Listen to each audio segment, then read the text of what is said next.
گروه ساکنان نزدیک ناحیه بادکنی قرقیزستان در دهه سامانیان جماعت چورکوی شهر اسفاره تاجیکستان خوانندگان مکتب را اول سنگباران و سپس لطوکوب کردند.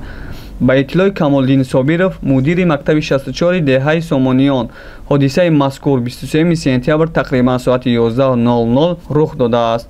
وی گفت خواننده های مکتب زمانی برگشتن به خانه هایشان مورد سنگپرتایی قرقیزها قرار گرفتند. قرقیزها چند خواننده صنف های 10 و 11 را در راه با سنگ میزنند و لطوکوب میکنند. از این حال جورابک نصرالدینov ساکن 31 ساله دهه سامانیان با خبر شده به حمایت خواننده ها میبراید که قرقیزها او را لطوکوب نموده به خانه‌اش در آمده همسر و دو فرزندش را که یک کودک هنوز شیرخوار و دومین احسان جان خواننده صنف یکم را مورد ضرب اللت قرار می‌دهند. ابراز نمود صابرov.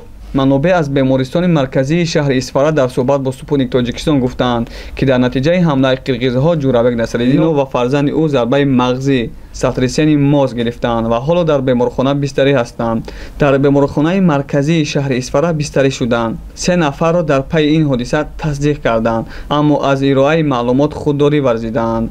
کمالدین صابرov اینچنین اضافه نمود که در نتیجه سنگزنی قرقیزها دو خواننده مکتب رقم 64 رواجالدین محکمov و شکرالله عارفov از تختپوش لط برداشتند.